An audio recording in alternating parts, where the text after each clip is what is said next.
Приветствую вас, уважаемые телезрители. В эфире программа «Кадры жизни». Сегодня у нас в гостях певица, которая прекрасно умеет сочетать утонченность и женственность с уверенностью и эксцентричностью. Активная участница множества телевизионных проектов, международных и национальных фестивалей и конкурсов. Сегодня в нашей студии заслуженная артистка Республики Беларусь, обаятельная и жизнерадостная Виктория Олешко. Мне пришлось многому научиться, много изменить в себе. Гастролей было много, и я школу пропускала достаточно много. Да, превратности судьбы. Поэтому откровенный очень наряд. Я пела, мне кажется, я час пела, и никто на меня не обращал внимания. Никто. Ваше сердце сейчас занято? Секрета нет. Я свободна, звонкая, стройная, молодая. Виктория Олешко родилась 4 мая 1980 года в Минске. Диплом о высшем образовании получила в Белорусском государственном университете культуры и искусств. Окончила эстрадное отделение по классу вокала. Виктория – экс-солистка ансамбля «Веросы». Обладательница Гран-при фестиваля молодых исполнителей «Белая Русь», Гран-при национального фестиваля белорусской песни и поэзии «Молодечно». С момента открытия работала в молодежном театре эстрады. Обладательница медали Франциско Скорины и самого низкого женского голоса – контральто. В 2016 году Виктория Олешко удостоена звания «Заслуженная артистка Республики Беларусь». Виктория, добрый день. Добрый день. Нашу беседу я хочу начать с необычного вопроса. А что вы знаете о лошадях? Ну, то, что это красивое, грациозное, умное животное. Вы не боитесь лошадей? Я боюсь лошадей. И очень, причем, и они это чувствуют. Впервые я села на лошадь. Кажется, это 2005 или 2006. Была, по-моему, на Беларусь-2 программа такая спортивно-развлекательная. Туда приглашались артисты, ведущие, спортсмены, в общем, медийные лица. Они обучались какому-либо виду спорта. И в конце победителю что-то, какой-то приз был, я уже не помню. И вот я участвовала 2 раза в этой программе. Сначала я участвовала в передаче, где нас учили на водных лыжах ездить. Я так и не смогла встать на лыжи из-за того, что очень-очень нужно иметь крепкие ноги, крепкие руки, крепкую спину. А у меня что-то, в общем, все пошло не так. Как-то я со спортом особо не дружила. Да, вот я так и не встала с этим фалом электрическим. Хотя нужно было вообще это все делать с моторной лодки. Но с лодки это вообще для меня нереально было. И скорости-то я не боюсь ни на воде, ни на суше. Но тут дело даже и не в этом. Дело не в боязни скорости, скажем, вот на водных лыжах. Это просто вот действительно физической подготовки не было, скажем, абсолютно никакой. И вот меня пожалели и предоставили еще одну возможность поучаствовать в этом проекте, только уже в другом виде спорта. Это был конный спорт. И, в общем, все то же самое. На какую лошадь не садилась, она чувствовала, что я волнуюсь, что я ее боюсь, и она начинала подо мной, конечно, ходить, и, в общем, и в галоп меня уносила даже самая спокойная лошадь, которая катает маленьких детей. Дублей очень много на меня было потрачено, потому что, боюсь и все, ничего не могу сделать. Но кадры все-таки удалось снять, те, которые нужны. Только солнце на моем пути. Эти крылья могут все спасти, но не выдержат они двоих. Не держи меня и отпусти. За любовь мою меня прости. Ведь любовь это короткий миг. Я лечу.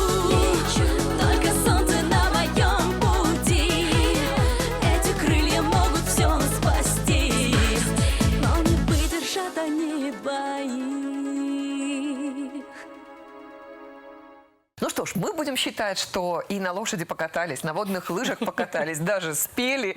Вот мы посмотрели фрагменты из вашего клипа. А откуда же появилась на свет такая красивая, заводная, талантливая девочка Виктория? Из какой семьи? Вообще семья у меня маленькая, очень. Моя семья состояла из мамы, из бабушки и дедушки. Я отца не знала никогда. И, естественно, не знала по его линии родственников. Семья очень простая. Характер у меня был тяжелый очень. В детстве, в подростковом периоде тяжелый в том смысле, что мне всегда казалось, что я все лучше знаю. Какой-то вот тон начальственный был всегда. И голос же всегда был низкий. Даже И поэтому, тогда, конечно, да, конечно. не Он был поспоришь с всегда вами. таким. Я никогда не спорила, потому что мне было смысл, я не видела смысла. Зачем спорить, если я права? Конечно, жизнь поменялась. Конечно же, когда я вошла во взрослую жизнь, а я считаю, что это случилось где-то лет уже в 16, когда я попала к Василию Петровичу Раинчику, и когда уже действительно какие-то такие вот серьезные были предпосылки к тому, что я могу стать артисткой. И, конечно, мне пришлось себя переделывать. То есть я начала над собой работать. Я поняла, что не общество будет ко мне приспосабливаться, а наоборот.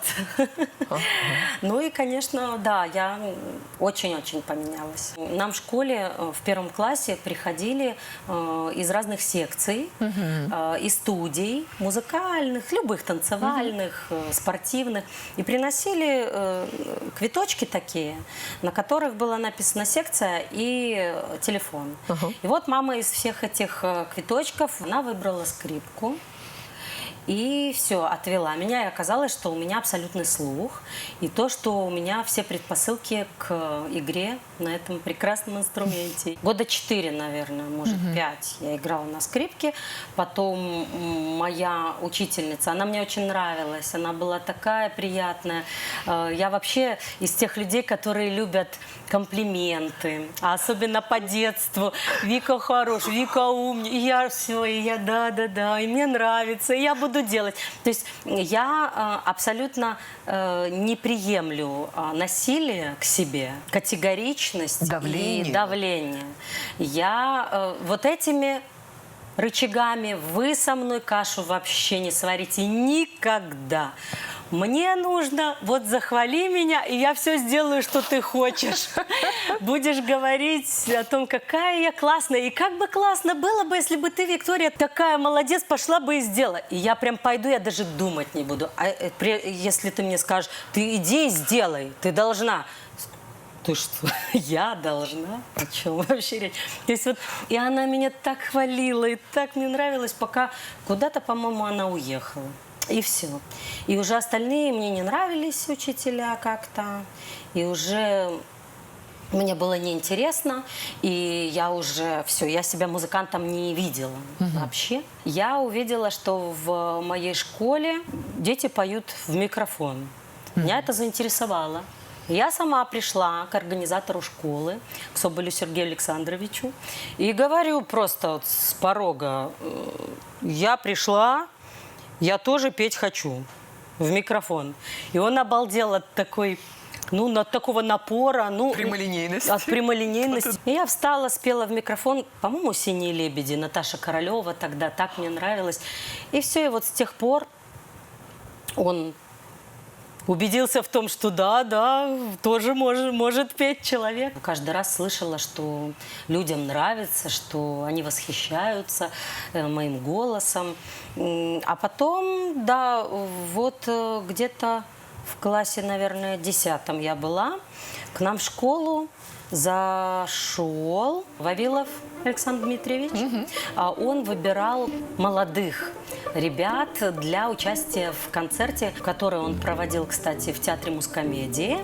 Это уже вообще для меня была такая очень серьезная площадка. После этого концерта Александр Дмитриевич рассказал Василию Петровичу Раинчику, что есть такая девочка. И Василий Петрович захотел меня прослушать. Приехали в филармонию, у него тогда была студия там. Я спела, он мне говорит, ну что, будешь работать со мной? Я говорю, не знаю. А ты хоть знаешь, кто я? Я говорю, не знаю. Он засмеялся, говорит, счастливая. Ну, в общем, просто Божий перст. Взял вот так эту бедную девочку, которая неизвестно бы чем закончила. Виктория, я предлагаю вспомнить сейчас одно из ваших совместных выступлений с Василием Петровичем. Посмотрим на С наш экран. удовольствием. З переповнених дорог я прийшов на той порог, я забыть його не мог, я забыть твое окно, что сдалеку мне видно с усих дорог. Мне видно твое окно. Ні бурани, ні сняги не змяли моей духи. Я принес свои долги, я свои принес сюди, где в холоды цвели сады, твои сады. Песня очень красивая. Кстати, написанная мне. Одна из немногих. Мне очень приятно, что Василий Петрович написал для меня ее. Он был музыкальным руководителем, то есть он был продюсером. Человеком, который полностью отвечает за то, в чем я выйду на сцену, что я там буду О чем вы петь. говорите, о чем поете, как вы выглядите. Да. Понятно. Это не первое мое выступление во Дворце Республики. Каждый раз, как в первый раз. И действительно, такая сцена, такая серьезная площадка, а потом народный артист аккомпанирует, президентский оркестр находится на сцене. В общем, конечно, впечатления всегда от выступления, такие чувства зашкаливают всегда. На твой порог я забыть его не смог, я забыть твое окно, что сдалеку мне видно с усих дорог. Не карай, мой родный край, мой край.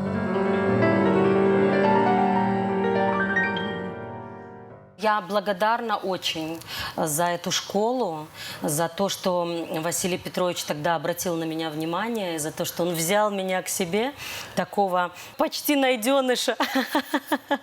Потому что, на самом деле, меня нужно было учить всему просто с самого начала.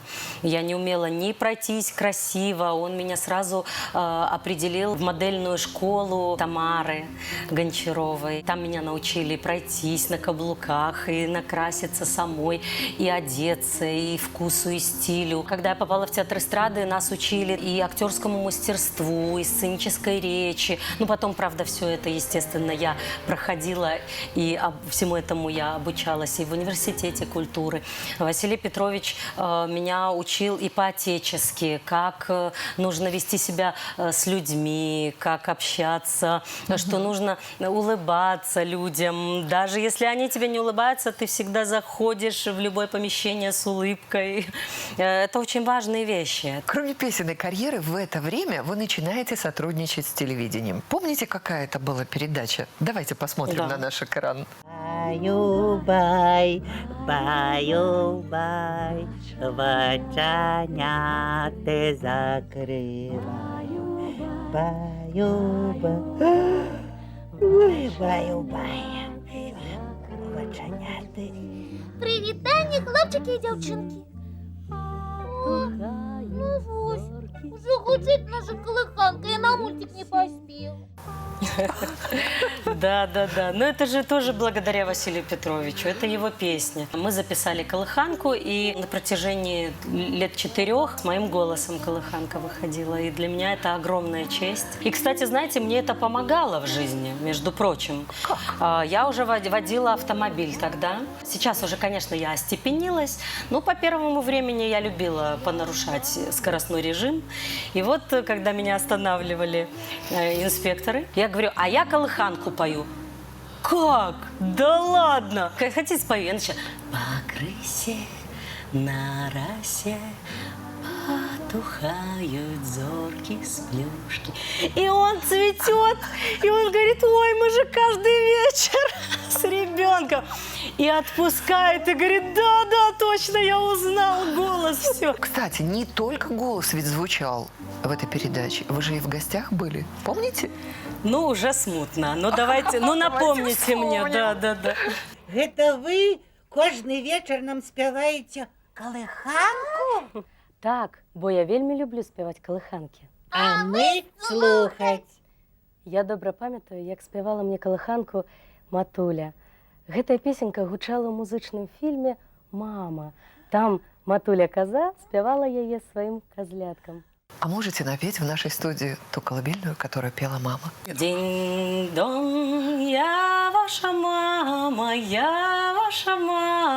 вот мой дом. Динь-динь-дон-дон, маму встречайте, маму встречайте.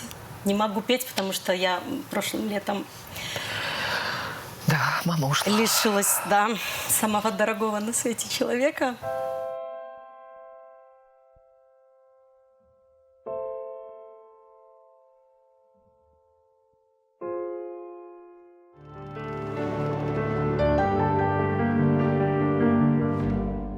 Вы репетируете, выступаете, учитесь, принимаете участие в конкурсе белорусской песни и поэзии «Молодечно». Как решились на такой ответственный шаг? Я тогда ничего не решала. Все решал Василий Петрович, он был моим продюсером. Если профессионал со мной работает, то я ему доверяюсь во всем. Он знал лучше, естественно, что мне нужно делать. И поэтому, конечно, когда я принимала участие в каких-то конкурсах, это не я принимала решение, буду или не буду, а это он принимал решение. Волновалась я, безусловно. Я вообще такой достаточно сомневающийся в себе человек. Ну, я конструктивно сомневаюсь. Я не просто занимаюсь самоедством. Безусловно, я тогда волновалась. И, конечно же, для меня был таким... Испытанием? Очень-очень приятным таким моментом, то, что я взяла самый главный приз, гран-при. Ну и в то же время я немножко была раздосадована, потому что до этого давали машины за гран-при, а в мой год нет. И я получила только телевизор. С того момента прошло более 20 лет. Да. И я сейчас предлагаю вспомнить, как это было. Давайте Ого, посмотрим. вот это интересно. Решением жюри гран-при присуджається молодой співачці Вікторії Олешко. Обалдеть.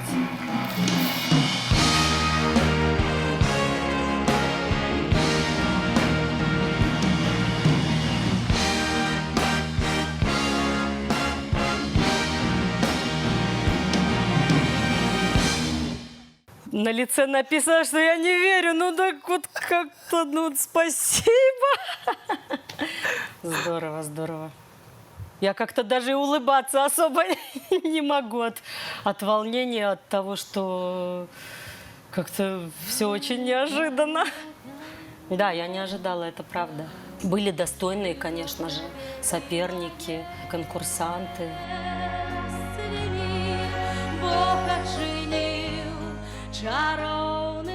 И смотрите, сколько людей. Я уже и забыла, какое огромное количество народа. Ничего себе. А мне 18. Это все.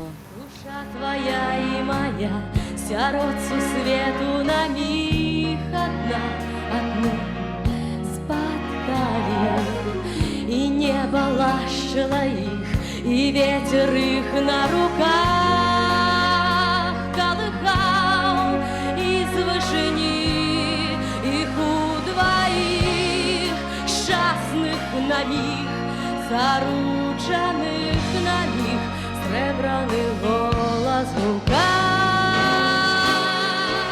Виктория, как ощущали себя в сценических образах? Из куколки в бабочку. Я просто вылазила, как говорится, из кожи вон, чтобы действительно моя жизнь изменилась. Поэтому я менялась с упорством. И все, что говорил Василий Петрович, я делала. Виктория, а вот часто молодые певицы исполняют не по годам серьезные песни о любви, о несчастной любви. На ваш взгляд, а достаточно ли здесь жизненного багажа, мудрости Или все-таки слушатель, получается, их возраста, и он понимает эту драму на своем уровне?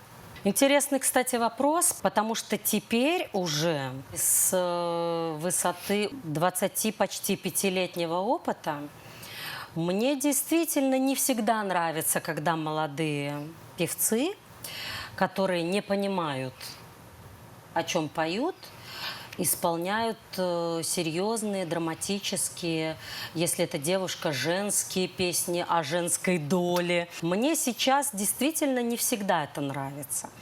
Однако, когда я была зеленой, молоденькой, и мне все мои педагоги, вот и Сергей Александрович, и Василий Петрович давали действительно песни со смыслом, действительно песни с историей. Хорошо, что вы мне его сейчас задали, этот вопрос. Я, по крайней мере, об этом задумалась. И, знаете, я на этих песнях, я выросла, я научилась понимать, о чем пою. Вот. И это важно. И теперь я не буду так строга к молодым певцам, когда они берут серьезный репертуар.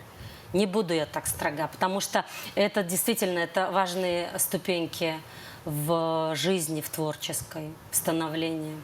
Поэтому, ребята, дерзайте, я...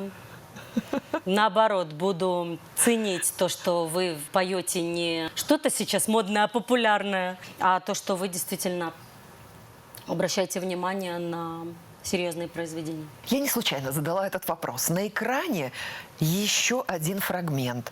1999 год. И мне интересно, а как вы сегодня оцените то свое выступление? Я так и знала, что вы эту песню поставите. Нет, эти слезы не мои, жалеть не смей.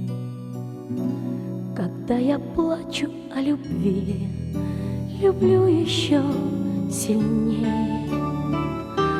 В ознобе розы на столе, вино в холодном хрустале. Когда я плачу о любви, люблю сильней. В ознобе розы на столе, вино в холодном хрустале. Когда я плачу о любви, люблю сильней. У меня вызывает улыбку, конечно, сейчас. С одной стороны, конечно, когда ты уже женщина с опытом, это все вызывает улыбку.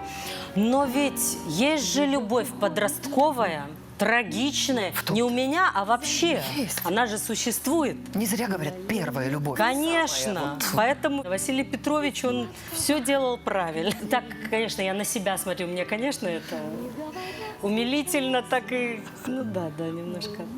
Нет, все равно очень трогательно и очень Веселит. откровенно. Да ладно вам веселить, перестаньте. Не придирайтесь. Ну, вот эти кадры мне нравятся. Очень красиво снято. Не говоря случайных слов, мы молча выпьем за любовь. Она уходит не одна, мы вслед за ней.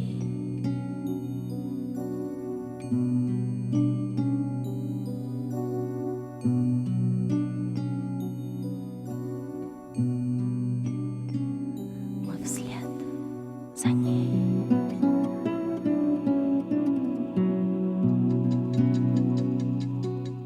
Виктория, в вашей жизни была любовь и было все иначе. Тоже? Ну, да, случилось и со мной что-то не очень приятное.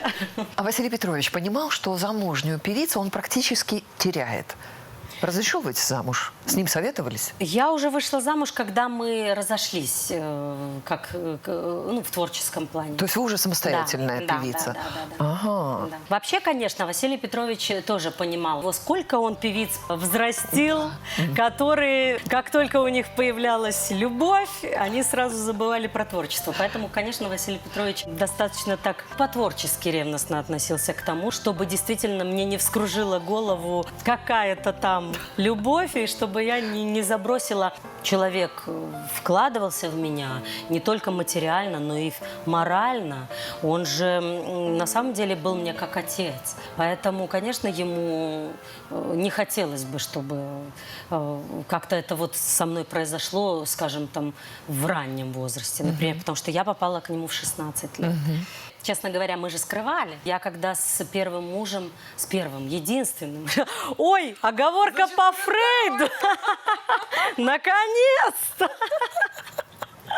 Будет и второй все-таки. С Димой мы познакомились, мне было 23. И да, я скрывала от Василия Петровича, что у меня любовь. Ну, я не хотела, чтобы Василий Петрович как-то вот нервничал. Хотя я точно знаю по себе, что я профессию не заброшу.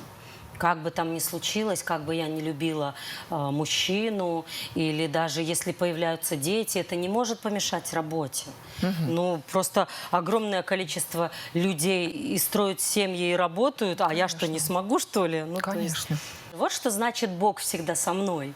Он всегда делает так в моей жизни, чтобы это все переходило плавненько, красивенько, чтобы вот что-то для чего-то делалось. Появились веросы тогда у Василия Петровича. То есть вот маленькие веросята были, а потом время прошло, как-то не было коллектива, потому что я-то была солисткой, я была единственной.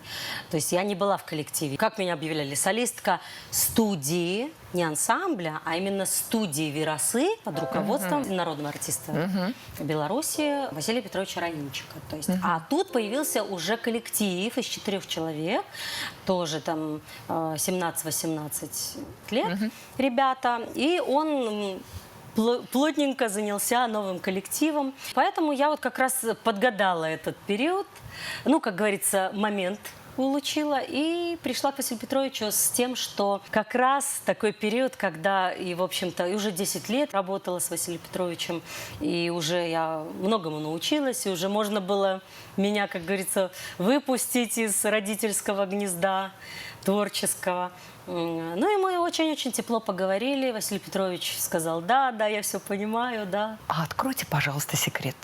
Ваше сердце сейчас занято. И какие требования у вас к избраннику? Секрета нет. Я свободна. Хочется, конечно, уже, чтобы Бог все-таки наконец познакомил меня с моей второй половинкой. Конечно, хочется, чтобы человек был интересным, прежде всего. Чтобы мне было интересно с ним поговорить, было чему у него научиться, чтобы человек был самодостаточным. Пускай он зарабатывает больше меня, по одной простой причине.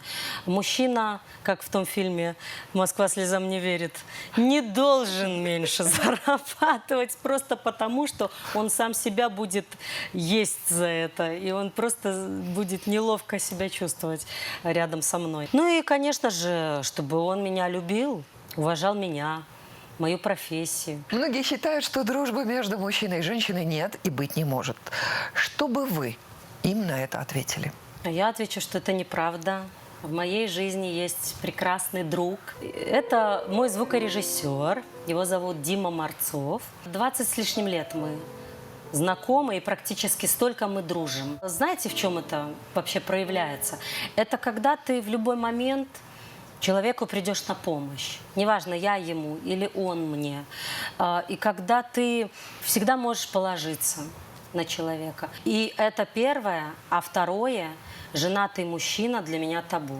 Вот еще один фрагмент. Мы сомневались, взять в нашу передачу или нет, но мы решили его взять. Оно не болит уже давно. Вы Выступление что? Нет, красивое. Это тоже страница вашей творческой жизни. Ну и личной в том числе. Давайте вспомним. Давайте. Ты подойди ко мне, в свете луны прошлые сны нам не нужны они, где-то бродят. В тающей тишине только луна, только она, только одна она что-то находит. Ну, красивый же мужчина. Смотрите, какой. как на него не обратить внимания.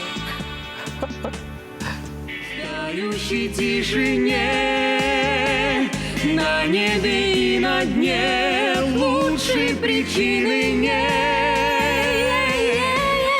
И будем мы с тобой, крылья нам даст любовь, в сердце рассвет, лучшей причины нет. В сердце рассвет, лучшей причины нет.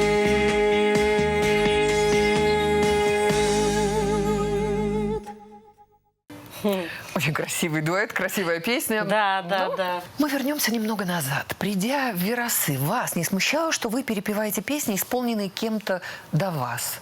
Я вообще об этом не думала, кто там что пел до меня. Это были песни, это Василия Петровича песни, это мой руководитель, все логично. А когда стали солисткой Верасов, о каких перспективах для себя думали? И что в итоге получилось? Вот тогда в самом начале казалось, что все, я сейчас сразу разбогатею, куплю машину, там квартиру, все будет хорошо, заживем с мамой, бабушкой и дедушкой. Сергей Александрович, мой вот школьный руководитель, мне говорил о том, что будет очень сложно. Ты вот эту профессию выбираешь, будет очень сложно. И я говорила: Господи, что тут такого может быть сложного? Пой себе в свое удовольствие и деньги получай.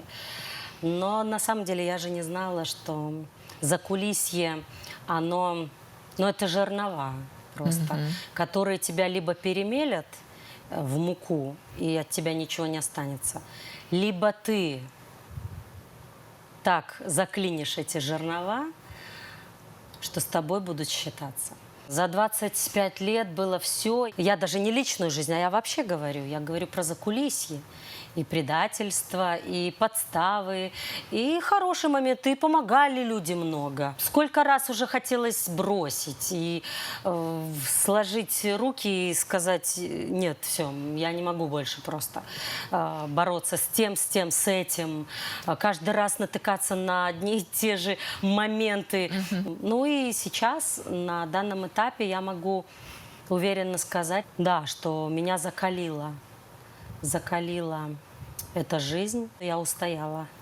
Пока на данный период, 25 вот скоро будет, я могу сказать, что я устояла. В театре эстрады вы с самого первого дня, с момента открытия. Да. 22 года я проработала в театре эстрады. А чем стал театр для молодых артистов? Принято называть певцов проектами у продюсеров или у продюсерского центра. Когда создается этот проект, то, конечно, в него же верят, в этот проект. И вроде как и сам артист тоже в себя верит. Но жизнь преподносит очень много таких сюрпризов, порой неприятных, о которых ты просто даже представить себе не мог когда-то. И ты решаешь на каком-то этапе, что тебе продолжать этого не нужно. Поэтому я не могу сказать про театр эстрады, что он кому-то, например, смог дать эти крылья, и человек полетел и стал большим артистом, и он находится на Олимпе эстрады. А кому-то, например, он этого не дал, потому что он больше времени, например, обращал на другого человека внимание. Нет, это все именно в самом человеке, насколько он этого хочет. Ну вот не секрет, что выжить на одну только театральную зарплату тяжело. Что для вас есть палочка-выручалочка? Есть корпоративы, есть, не знаю, праздники города, есть твои сольные концерты, которые ты организовываешь сам. Вы упомянули о корпоративах. И для некоторых артистов, ну, иногда создается такое впечатление, что корпоратив становится основной профессией. Вот. А как вы относитесь к такого рода выступлениям? Прекрасно. А что в этом плохого? Я не вижу, просто не понимаю. Если на праздник, на свой, люди хотят именно тебя. Так. Ну, а для артиста самое важное что? Это другим кажется, что деньги. А на самом деле это востребованность. Вот что самое главное. Уже из востребованности вытекает то, что артист будет есть хлеб не только с маслом, но и с икрой. Ну, да. Вот и все. Виктория, в конце 90-х творческая жизнь свела вас с приятным, обаятельным и очень талантливым мужчиной. Догадываетесь, о ком я говорю? Подумайте. Не знаю, Василий Петрович у меня талантливый и обаятельный мужчина. Вот как зафиксировала этот момент одна из наших камер. Посмотрим на экран. Давайте. Маэстро, вы непаўторны. Калі ласка, возьмите меня с собой. А ты спевать, ну, можешь? Яшчэ і танцую.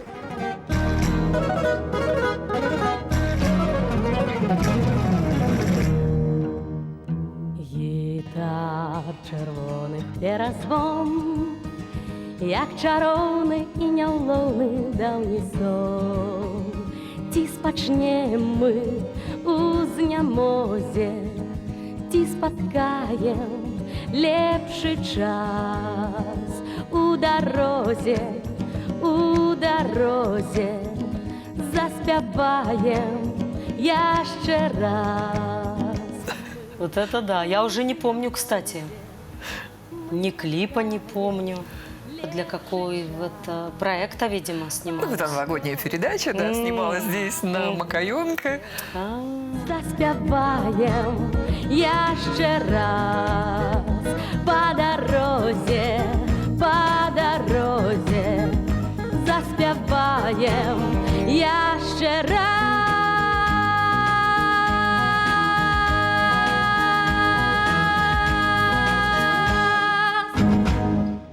Вы работали вместе с Михаилом Яковлевичем и на Славянском базаре.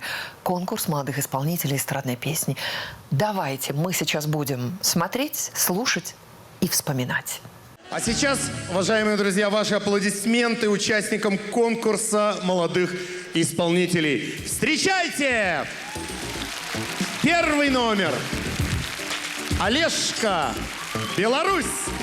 Станешь тихо у огня, скажешь ты прости меня, снова промолчу в ответ. Как я спела, вообще до сих пор не понимаю. Я же тогда перед самим выходом голос потеряла. Я голос прям, ну, достаю, надсаживаю связки, чтобы они сомкнулись.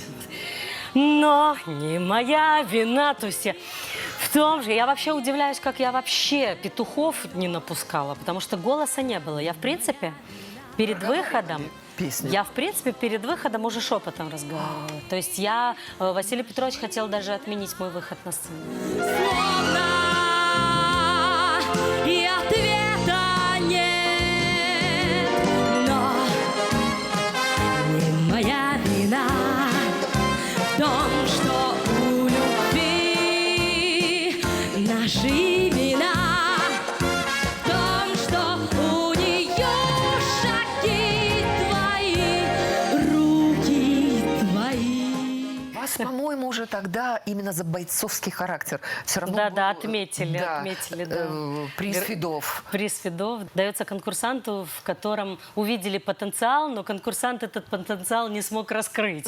Но жюри же не знали, что у меня такие проблемы. Тут ничего не попишешь. Конкурс – это рулетка. Я предлагаю вспомнить Славянский базар 2020 года. Смотрим на наш экран.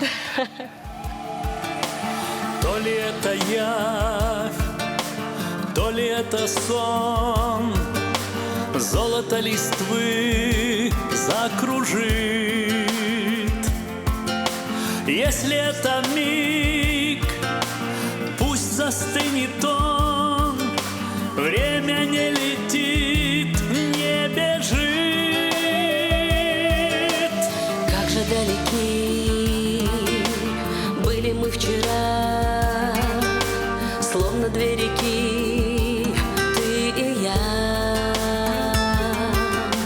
Но соединить руки берега помогла родная земля. Очень красивая песня. Да. Как работается с такими маститыми артистами? Очень приятно, очень спокойно, очень комфортно. люди, которые добились своим трудом, многолетним, преданностью в профессии вот таких высот, они самые комфортные люди в общении, в работе. А вокруг озера и леса бескрайние, травы розами осыпаны хрустальными. Понимаешь, не нужны мне страны дальние. Здесь моя любовь, здесь моя земля.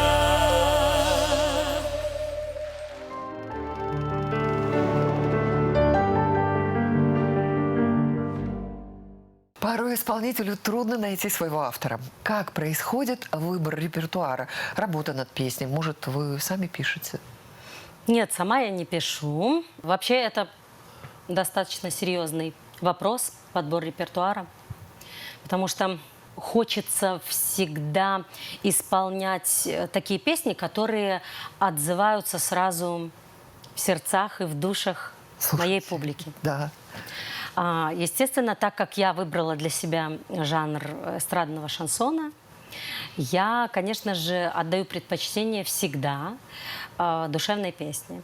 Мне очень много авторов присылают свою музыку, свои целиком песни, стихи. У меня критерий отбора такой. Текст должен зацепить, он должен быть со смыслом обязательно, там должна быть история. Он должен отзываться в моем сердце. Безусловно, мелодия. Я люблю, когда красивая мелодия. И я люблю весь свой репертуар, потому что он действительно тщательно отобран. Сейчас на нашем экране кадры еще одной странички вашей творческой жизни. И я сразу подскажу. Конкурс Евровидение. Вспоминаем. Да, да. I'm lost between the past and the real life. Maybe time is running fast. Why was this strife? All I wish is you right now, calling out my name, and I'm ready to avow. Pride is to blame. In my dream I'm flying, and I keep on trying. Like a bird with broken wings, shadows follow me. Женя Оленник предложил мне эту песню, и она мне очень понравилась. И это было, он мне предлагал не просто в репертуар, а это именно с посылом на Евровидение. И вот он мне показал эту песню, говорит: Вика, давай участвовать.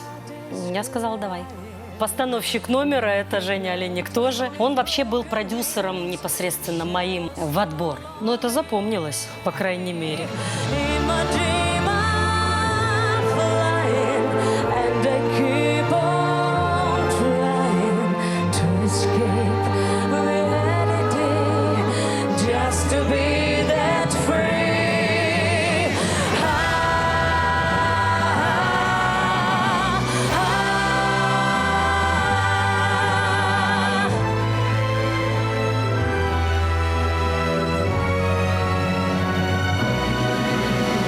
In my dream I'm flying, and I keep on trying to escape reality, just to be that free. To escape reality, just to be that. Виктория, в 2012 году вы вдруг резко меняете свой образ. А кому принадлежала эта идея? Эта идея принадлежала мне, но она родилась, когда выстрелили Лена Ваенга, Стас Михайлов. так. Я поняла, что вот наконец-то я нашла свой музыкальный жанр, в котором я хочу, в котором я себя вижу, в котором я себя комфортно чувствую. Я поняла, эстрадный шансон – это прям мое. На самом деле шансон – это городской романс. Вообще-то Азнавур шансон, Патрисия Кас шансон. Я поняла, что это тот стиль, в котором я хочу работать. Естественно, отталкиваясь от жанра, я стала, естественно, и внешне тоже меняться. Это... Посмотрим на экран. Мы угадали, это уже новая Виктория. Сейчас посмотрим. Ты меня не понял, мой друг, а птицы улетают на юг.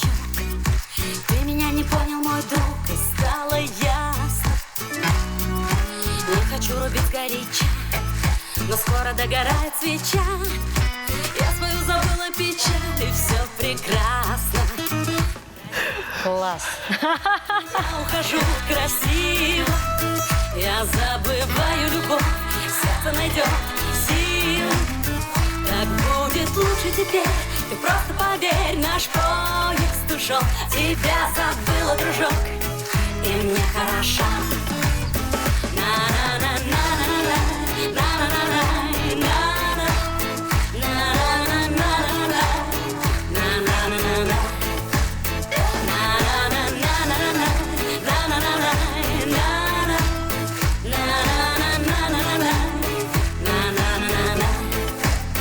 Тебя забыла, дружок, и мне хорошо.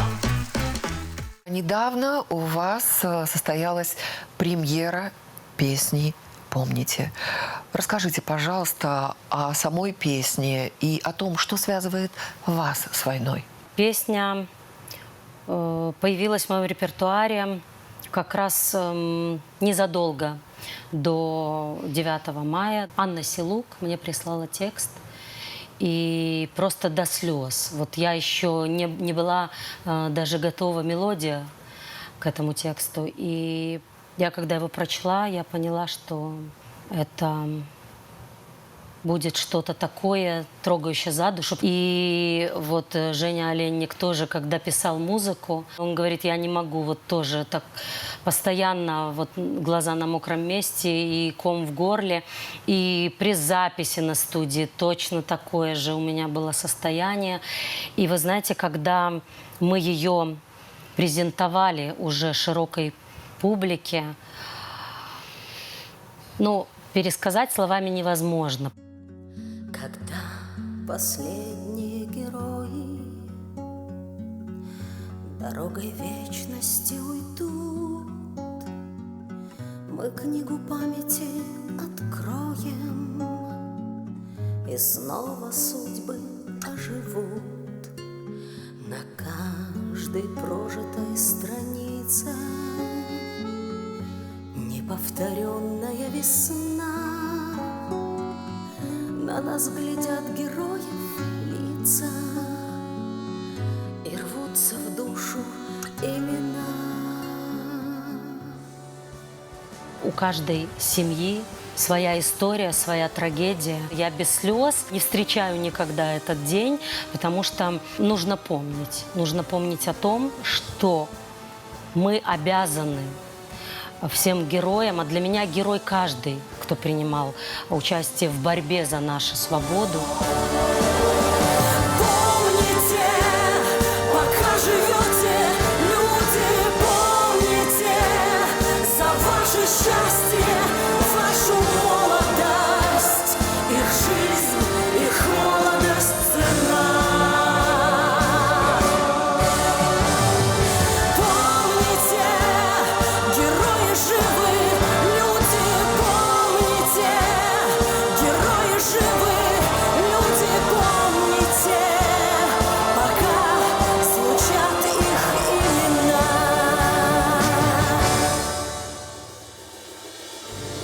Помните.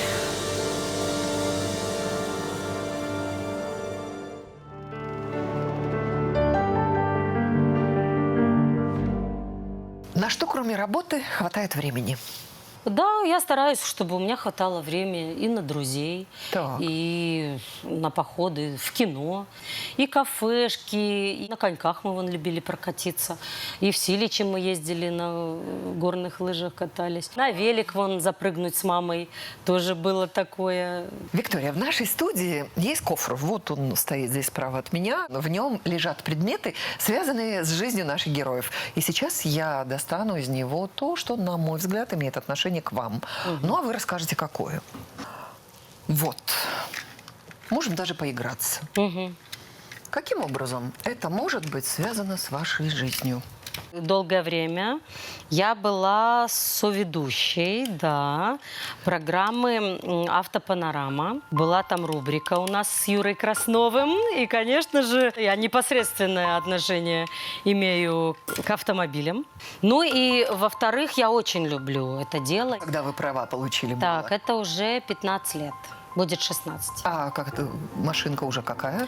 Это третья машина, да. Виктория, наша передача подходит к концу, и я предлагаю сейчас блиц-опрос. Давайте. Итак, ваше фирменное блюдо. Драники могу приготовить. Что предпочитаете из напитков? Сейчас воду. Места, с которыми связаны самые приятные воспоминания. Где я бывала с близкими людьми. Любимый семейный праздник. Пасха. Что вы не можете простить никому? Предательство. А ваш главный недостаток? Слишком, наверное, прямолинейно. О чем жалеете больше всего? Все, что было, все мое, это мой опыт. Что вас пугает? Война. Что вас радует? Когда мои близкие счастливы. Ваш жизненный принцип. Быть честным с самим собой. В чем смысл жизни? В самой жизни. Виктория, вам огромное спасибо, что вы пришли сегодня в нашу студию. Так интересно, откровенно, эмоционально рассказали о своей жизни. Я пришла не с пустыми руками. Хотела бы подарить вашей программе вот такую книгу. Это, просто бестселлер. Это на века книга. Мне показалось, что это будет наилучшим подарком. Ну и мой альбом. Я от всей души хочу передать в дар вашей программе. Спасибо, Виктория, От души. спасибо огромное.